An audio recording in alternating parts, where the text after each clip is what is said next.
Welcome back to Touring World of Warcraft with ZeteskRants. Today we are exploring the Shadowlands, which are some of the realms of the afterlife. I say some because it is implied that there are other parts of the Shadowlands that we can't visit in the game. The areas we can visit include Ardenweald, which is a blue-toned forest populated by tricksters, animals, and some tree people. I chose Ardenweald as my covenant because it seemed like it would have more mount and pet rewards than the others at the time.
The only way to travel between the different parts of the Shadowlands is through the flight paths, or portals.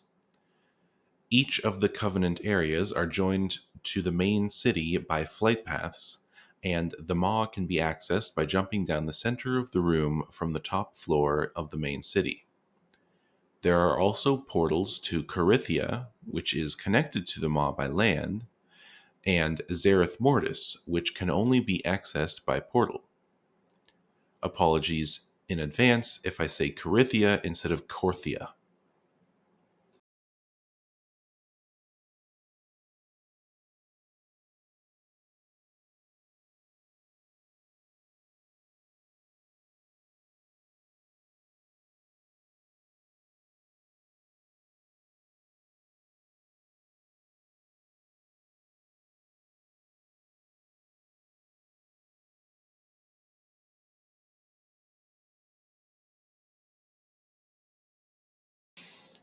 Players can't fly in the Maw, and even if you are max level and an expansion ahead in gear, you still have to be careful in the northeastern corner due to how powerful the enemies are there.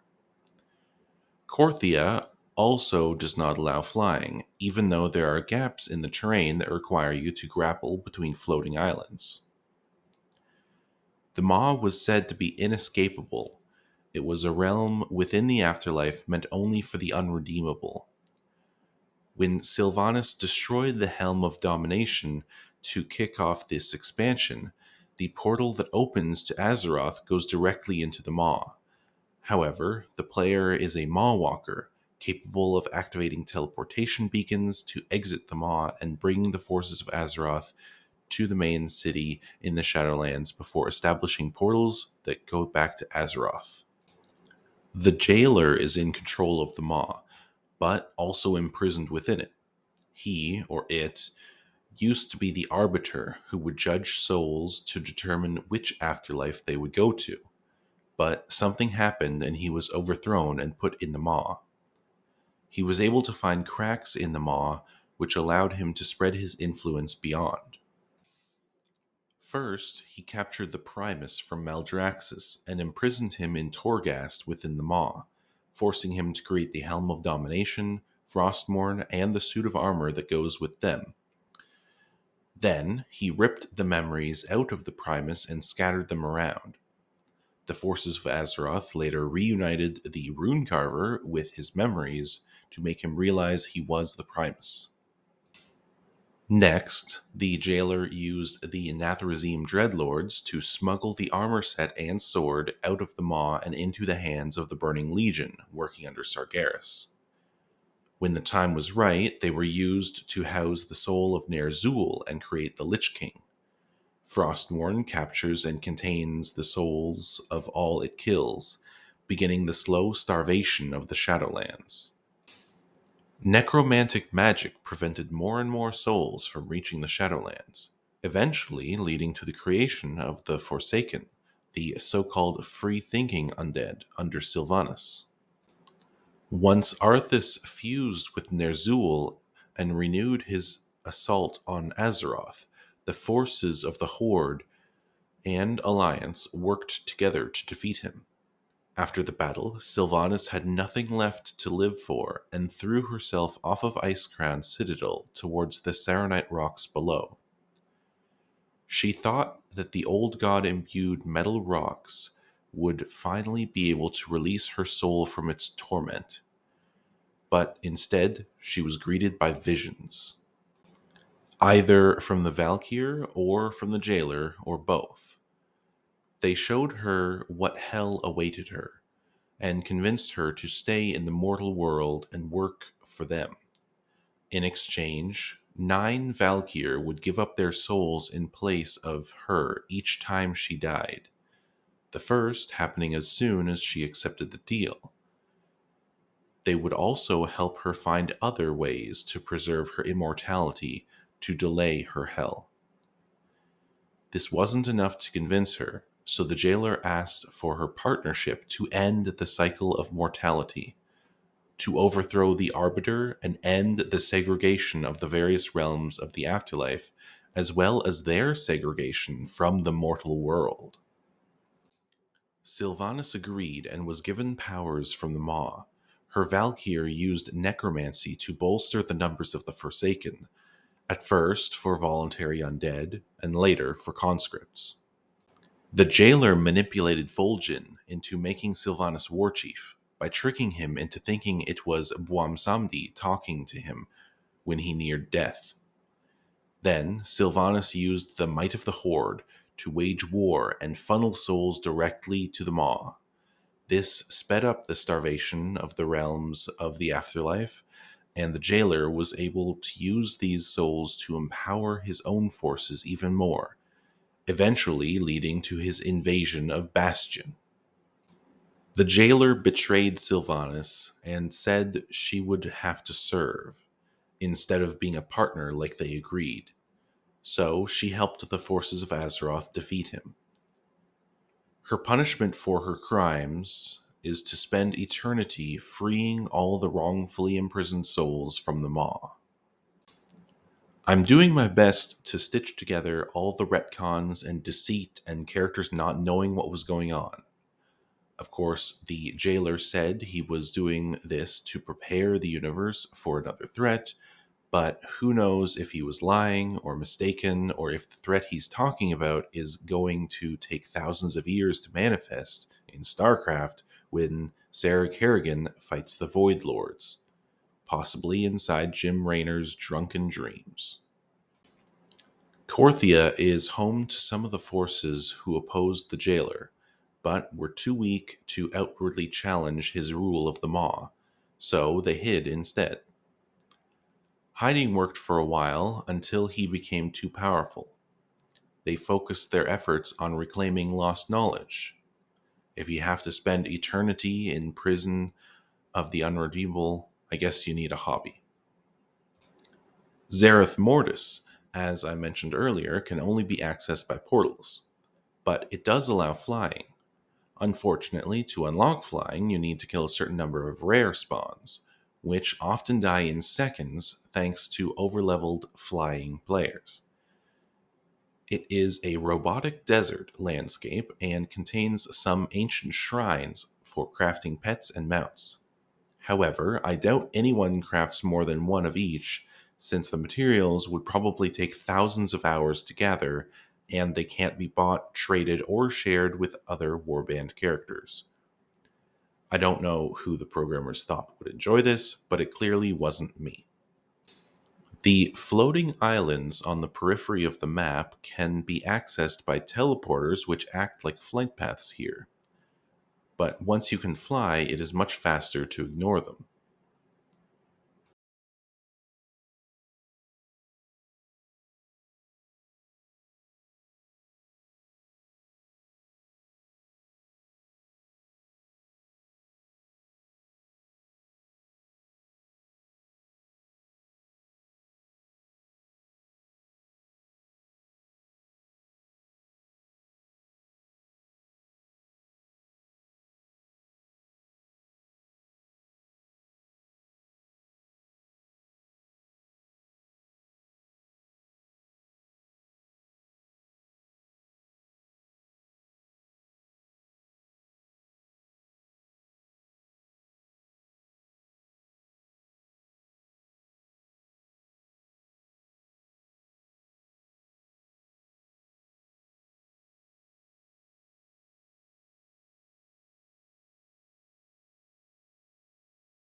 Bastion is an afterlife that seems to be based on the Elysian fields from Greek mythology, mixed with angels from Zoroastrianism. The colors are muted as if the entire place is too bright to properly see. Wonderful use of art direction to reinforce writing. Uther the Lightbringer, paladin of the Alliance, killed by Arthas while protecting King Taranis Methil's urn, is here, and there are some story missions which explain how his soul is scarred by Frostmourne. A piece of him still resides within the blade, although the timeline doesn't quite add up with Frostmourne being shattered and then reforged into the Death Knight artifact weapons during Legion, which was before the battle for Azeroth and Shadowlands. Maybe the shards of Frostmourne still have some souls or fragments of souls in them, or maybe the fragment of his soul was sent to the Maw.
If you spend any length of time traveling between the different afterlife areas of the Shadowlands, you will quickly be annoyed by the flight paths.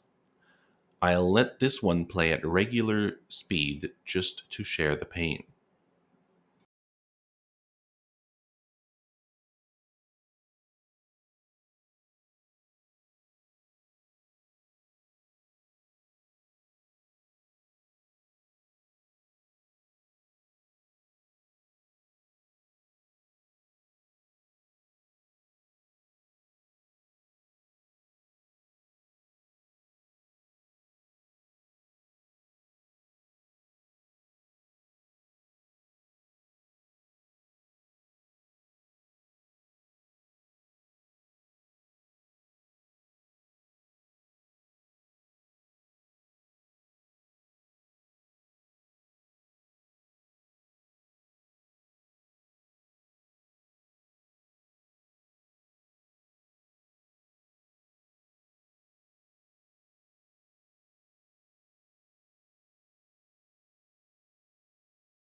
Next is Maldraxxus, which should remind you of the undead.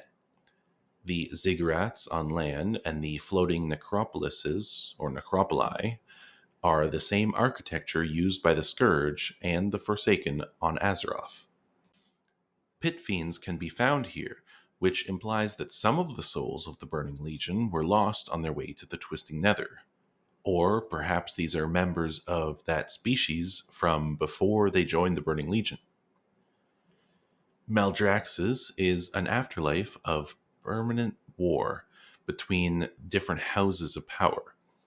When the Primus was abducted by the Jailor, the war escalated and the House of Eyes was nearly destroyed. Its few remaining agents continue to act as spies throughout the zone.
Sometimes, when you explore, you find odd things like this transparent abomination.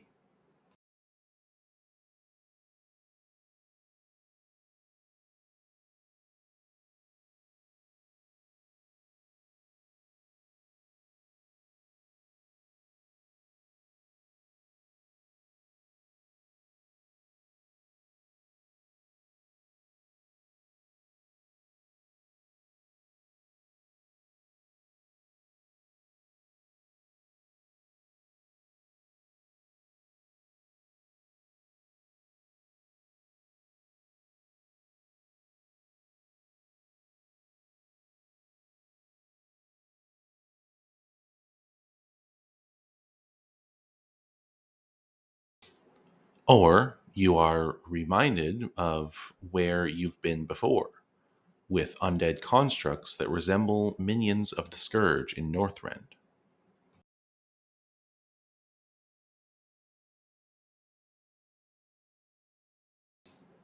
On to Revendreth, and I'll speed up the loading screens for you this time. This is the land of vampires and the souls that are steeped in evil actions but can still be redeemed. The leader here colluded with the jailer to get himself more power, and we saw how well that turned out for Sylvanas. So you won't be surprised to hear that he was defeated as well.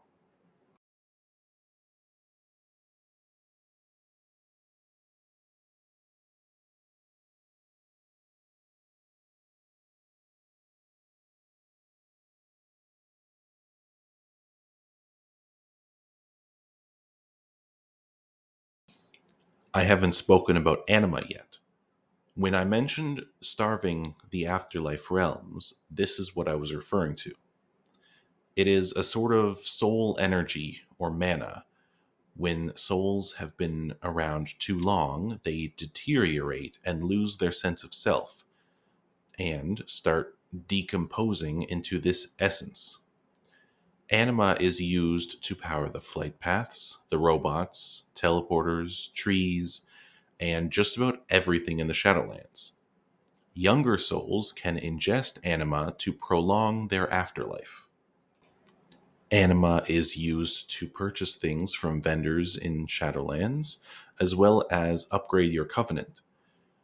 For some mind boggling reason, the developers thought it would be nice if this currency took up inventory space and had a variety of different item names and icons that each converted into the same amount of anima, as well as having different items that converted into different amounts of anima. And you have to physically go to your Covenant or Zareth Mortis to deposit the anima items to convert them into spendable currency, which is then locked to that Covenant and character. Unless you sacrifice half of it to buy a warbound item that can send the remaining half to one of your other characters, but only in certain increments.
There's one final place to see before we leave the Shadowlands.